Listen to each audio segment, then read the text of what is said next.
It's started to rain, and to be honest, I'm getting sick of these bloody hills. I'm going to be so fit by the time I finish this trip.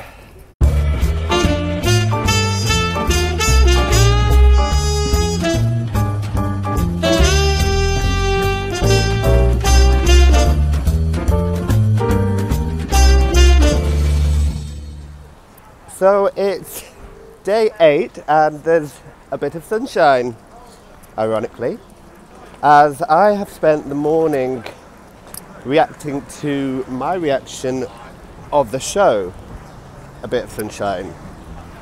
Now when I saw it, I had quite an aggressive response to it, which I tried to remain diplomatic. I even held off posting my comments about the show yesterday until I'd spoken to a friend of mine who works at the stage as a reviewer, who had known the show. He had actually judged the show in the competition where it went on to win Best One Act Play at the Lost Theatre, Stockwell Playhouse. My comments and regards weren't whether I liked or enjoyed the show. My comments were a response to how the show affected me. And that is something that is valid. And that was something that I was alluding the producers to, rather than just criticising the show, which wasn't my intention. I then got accused of making it personal, which I'd like to stress that this is a blog that I run without making profit. I support it financially or myself. I spend all the time and allocate all the time to it completely out of my own time. And it is, I do not review shows or give them star ratings. What I do is respond to things that I feel have affected me. And they are just my opinions and this show affected me. And all I did was express how it had. Now obviously the producers did not like my comments. But that's the thing, if you're going to invite me to watch your show, then you're inviting my opinion, and I'm going to express it. And I'm certainly open to starting a conversation about whatever has triggered my response, and to respond to that. But yeah, I just wanted to put it out there that, like I say, I do this generally to be supportive. And any criticism I may impart is generally done to be supportive and constructive. However, if it's something that I'm passionate about or feel strongly about, I will also impart my opinion. And when it comes to shows that I've not necessarily been invited to, but I've gone on my own accord and bought tickets for, then by the nature of selling tickets to an audience, you are inviting opinion. And I am entitled to express my opinion on your show if I've paid for a ticket. I just wanted to clear that up. Like I say, I'm certainly not out to get at people or attack people. I'm also very careful with what I say and how I say it. And like I say, I did spend extra time yesterday thinking about what I wanted to say. And on reflection, I still support what I said. Anyway, that over. I'm now going to try and enjoy my day. It's a new day, the sun is shining, and I'm looking forward to seeing some great shows today, hopefully. Thank you everyone so much for coming. I'm very, very grateful to see you all here. So I am raising money for OCD UK a charity, so please, if you have any change on you, please do donate. Don't feel obliged to, but please do. And also, if you did enjoy this, please leave a review on the Edinburgh Fringe site or tweet me at The Cat's the Thing. And yeah, if anyone wants to speak to me after, please feel free. I'll just be outside. Thank you, everybody, so much. So I've just been to see Marissa Landy in The Cat's the Thing, her one-woman show about OCD. Now, if you saw, I did an interview with Marissa last week when I was in London. So I was really excited to finally get to see this show. And it is honestly brilliant. She's done a really, really good job. I was talking to her afterwards, and I would say it doesn't so much feel like, well, here, actually, here's the interview I did with her after the show. Hello, man! Hi! How are you feeling? I'm feeling great, actually. That was my third show this morning, and it was really good. And it's really interesting because the audience sizes are so different every day, and they seem to all be pretty similar responses, despite the fact certain audiences are much smaller. So yeah. So how were the other 2 days? So yesterday was great. We had about 24, 25 people in, and that was really responsive. And then the first night we had like 6 people. So it was a preview, so it wasn't in the Fringe, it wasn't on the Fringe website or anything like that. So we're lucky to get anyone into that. And they seem to really enjoy it as well, but it is quite an odd feeling to do your first show to 6 people in quite a big room. Like, I can put 50 people in that room. It's like, hello, you're all there. I hope you enjoy it.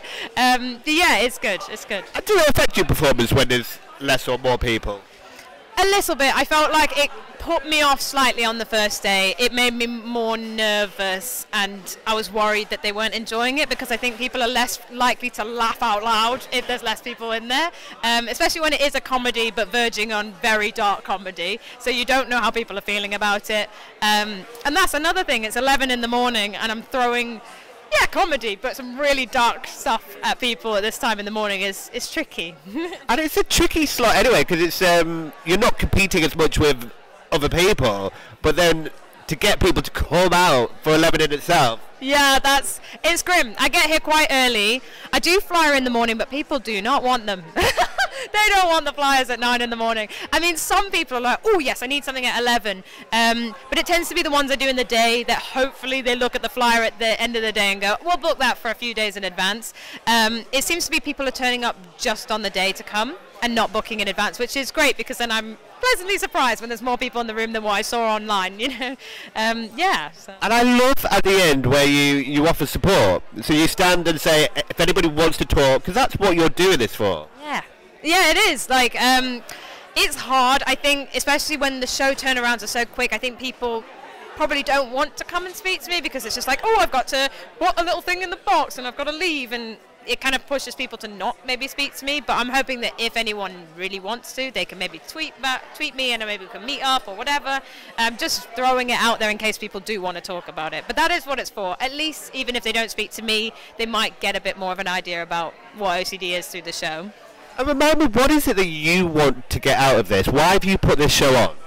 It is really just to, I say, like, educate and entertain at the same time. I love making people laugh, but I'm getting a bit sick and tired of the misuse of the word, like the term OCD. And it didn't really bother me for a really long time, but recently, now making a show about it, I notice it's so much more. And it's just like, it's understandable why people don't know what it is, but I can change that. I can make people understand what it is and not just use it so flippantly all the time, because OCD is not nice at all. And some people are their lives are ruined, and it can take decades to solve it. So I want to make sure that people understand that we really do suffer with it.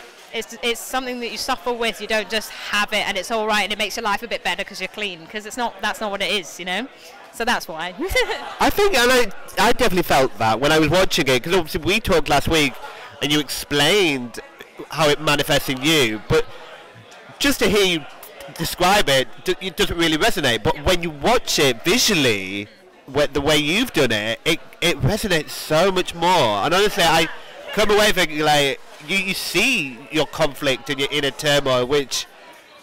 it's brilliant. Honestly, you've done a really, really good job. Thank you so much. I'm really glad that it's got some impact to it, because it's hard to know how to really try and manifest OCD onto the stage. Like, how do you do that? So I'm going with the kind of obvious route of having the voices in the speakers, but I tried to make it kind of stressful enough that people are impacted by it, not just going, oh yeah, nice gimmick. You know what I mean? Yeah, because their soundscape is brilliant. Like the surround sound. That's a long time of work for me in my bedroom, just going, again. I got sick of hearing my own voice, I can say that. Is there a couple of male voices in there as well? Or is No, that... it's me manipulating my voice. So I would like change the levels on, what even software was I using? Audacity, free. And where did the Yorkshire accent come from? I was actually born in Yorkshire. I always called myself Yorkshireish when I was a kid. I'm not very Yorkshire because I moved straight to Crewe when I was really young. But I've always had this conflict about people saying that I'm not Northern and I'm not Southern. So I tend to, when I do shows, tend to really exaggerate accents. I hope I do a Yorkshire accent some justice. It's not perfect, but you know, I think also I think accents are comical. Every accent has some kind of comical nature to it, and I think it makes it more accessible, I think. Absolutely. Honestly, I really, really enjoyed it. And what I felt as well when I was watching it, it feels like a piece inspired by OCD, not necessarily about OCD. It feels like a theatrical piece in itself. Yes. Oh my gosh, that is exactly what I wanted to hear. I just didn't want it to be completely about OCD because maybe someone didn't want to watch a play just about OCD. So if it can be, it's just like lots of things nowadays. It's like, oh, we better make the whole thing about that one thing. Actually, what we really need to do is integrate it into a whole thing. So like just, I don't know, just having more OCD characters, not just having a play about OCD. And I know I've kind of plugged it as that, and it is, but it's a play in itself. There's a lot of other things going on in it as well, and the relationship between the two is very important. So yeah, I'm really glad to hear that. Honestly, well done. I hope the rest of the week goes. It's a shame that it's only on for such a limited run because... Nee. Do you think, I mean, you've only 3 days in, but do you think you'll come again, do it again? Yes. I'll come every year. I don't know with this show. I'm trying to see what I can do with it, bring it to London now, just so that more people can see it. So I'm just throwing out things around, waiting for some reviews that might help. We did get our first 4-star yesterday, so that's nice. Yeah, so we'll see what happens. Well, lovely to catch up with you, and hopefully see you around before we both go back. Yes! Woo! Back to London! Woo! Thank you so much for having me again. So yeah, there we have it. Like I say, I'm really, really delighted and pleased for her. It's a shame that not more people are going to see this show because of the time slot and because she is only here for a few days. And a lot of the time with shows, you need to be here for a longer run to get it established, to get people in. But nevertheless, her aim was to influence and affect one person. She's done it because I've come away with a better understanding of OCD and more compassion for it. And she's brilliant. She's done a really, really good job. I had to ask her about the accent because obviously being Northern, I always tune into accents, and her accent is funny. She's done a really, really good job. I'm really proud of her. So I've just been to see a play called Smoke, which is written by Kim Davis with Vincent Sanvu and Kirsten Winters. And it was brilliant. Not only is it probably the best play I've seen here at the Fringe, probably one of the best plays I've seen recently. It was superb. From everything to the way it was directed, the staging, the simplicity of the piece, yet the complexity of it. The acting was incredible. The writing, superb. Really, really, really good. It was basically about a couple, well, two people who meet at an S&M party, and they kind of have these, it's very good. It was very sexualized, and there were a couple of people, a couple of lads sat on the front row sniggering. But the explicit content was handled really, really well. And the pair of actors felt and appeared very comfortable with each other. And And like I say, it was presented in a very kind of it didn't feel voyeuristic or gratuitous. Yeah, it was just very, very, very well done. I loved it. And I also like these flyers. Look, you've got one for the girl and one for the boy. Depends what you like.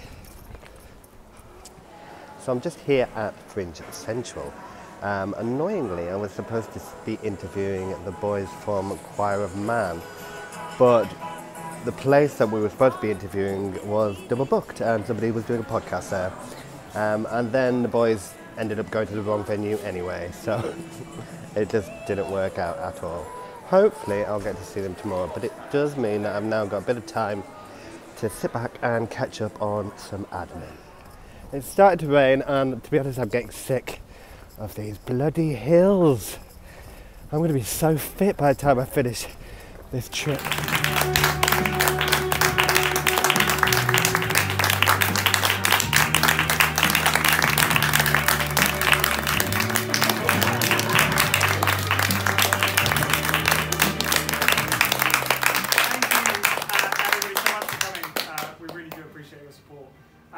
I'm sure you've heard this a bajillion times already, but Fringe only really works on word of mouth, so if you like the show, find us on Twitter, Facebook, Instagram, at Bedivere Arts, tweet about it, or leave us a review on the Ed Fringe website. If you didn't like the show,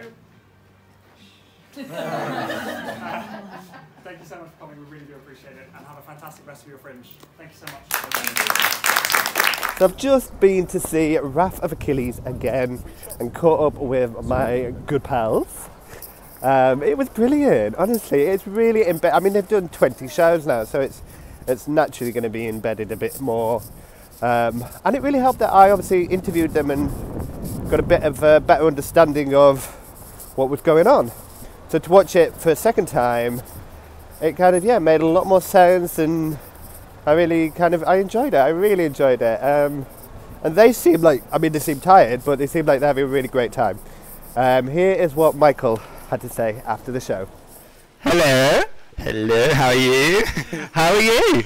Tired, nearly there, so nearly there, but I'm having a good time. Yeah. How many shows have you done now? We've got 3 left, so 17, 18, 19, 20, so we've done 17, yeah. 17 is done. It's really good. Having seen it before, you came up, it's kind of really embedded. And I like it.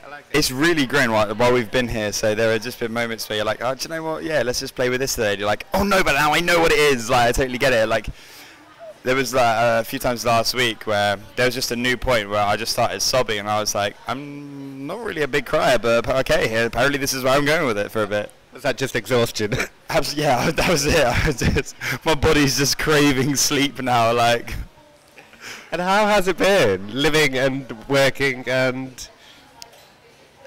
Do you know what? It's been amazing, if I'm honest. So we've been here for the month, and then all of Greenside, everyone here, this lovely team here, have just kept us in and made us feel like right at home. Everyone with the get-ins and get-outs, the techies, every other performer that you meet upstairs in the dressing room is just like, cool, best of luck with it, tell me about all of it. And you just hear, and everyone's success stories just kind of keep you going a little bit. And when someone has a bit of a bad day, then you can share your stories of how it's all going. You just plow through. Like, I feel like I've been here a week. Even though I'm this exhausted, I think back and I'm like, how many times did I talk to these people? But every day, then it just became normal, and I've lost track of time now. So would you do it again? Yeah, I'm going to be back again. Amazing. I don't know what with, but I'll be back. I'll find something. I'll be back again. It's been good. I've picked up restaurant hours as well, so I've been doing double jobbing. Oh my god, yeah, so you were, what, here? Or? No, not here. I was serving noodles in the restaurant, but yeah. So I've been doing those mornings, flyering here, seeing whatever I can go and see. So what have the audiences been like? I mean, I've got to do the get out real quick, but when you get there and you get to the clapping at the end and everyone's just cheering you on, and you're like, oh, it's really nice. Like, today was one of our quieter days, but there are days like we can see the audience coming in and we're just counting them as they're coming in, like, how many people have bought on the door? Like, this is genuinely insane. So really good. Over half for all of our performances, I'd say. Yeah. And have you been able to get out and see other things? I've seen a handful of stuff, not as much as some of the others have. I've also got I've got Poppy coming up tomorrow, so I've saved a few things to come and see with her, so which would be really nice. So, but like I saw Baby Reindeer. Baby Reindeer blew my mind. If you can get to see Baby Reindeer at any point, I would definitely recommend going to go see that. Yeah, I think that's transferred to London, so I might wait and see it down there. Honestly, I would. Like, I came out of it and I just wasn't sure what to say. I was like, it was the quietest I've been while I've been here, so yeah. That's not you. No, I'm not watching that. I came to watch you, babe. Thank you very much. It was really nice. I saw you like, I just saw you like your head and your new hair, and I was like, yeah, he's here. Yeah, I didn't want to tell you because I put you off. Oh no, you can't put us off. Put us off. We're professionals, aren't we? On some level. Yeah, right. I'm gonna let you get on. But lovely to see you. So I'm just here at Summer Hall. It's a bit drizzly. Just had a catch up with my friend Paul, and we had a little drink and a pizza, which was delicious. I was hoping to see Sex Education, but it was sold out. So I might come again tomorrow. I'm bringing you back, Tommy. Yeah, baby. He's a warrior. Give up for Kimberly Enzo. Amazing cute factor. My Emily!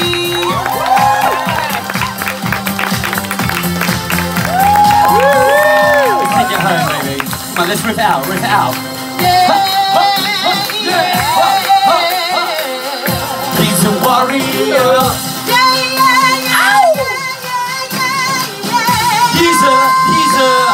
He's a warrior. Thank you very much. Good night, everyone. So I've just seen a show by Stuart Saint called Misfit Warrior, which is an autobiographical piece which tackles and deals with his own story about coming out as HIV and also his battle with cancer. It's a very, very moving and brave piece and brilliantly performed.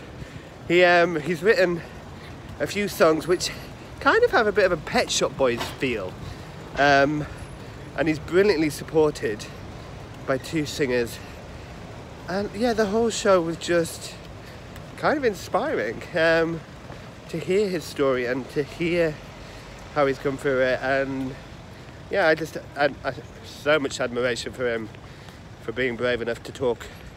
Like, I don't know how he's got through night after night reliving it almost, and sharing his story with an audience. But yeah, he's brilliant, absolutely brilliant. He's going to be coming back to London and expanding the show to incorporate a 3-piece band. So definitely, when that happens, I will definitely check it out. I also managed to catch up with my little buddy, Mr. Ramsey. Yeah, he was back in town. He's from Scotland, so he's back for the week with his mum and dad and came to watch the show as well, so that was cute to have some company.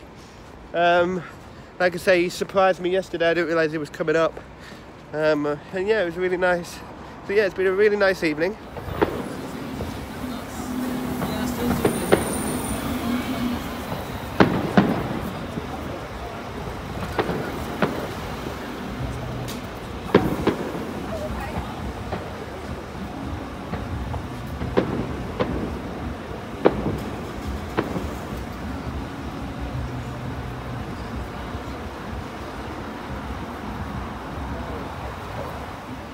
Oh, there you go.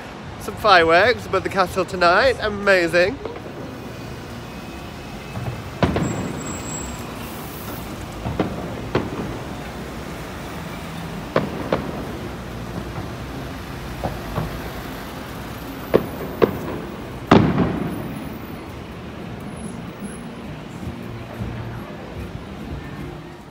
I'm now on my way to see the Lost Works of Willie Shakes. Now obviously you know I've seen this show already before, a few weeks ago when they did their preview at Above the Stag, and when I interviewed the boys Joe Lever and Mr. Hugh. And yeah, I'm excited to see see it again, because I loved it. I thought it was brilliant.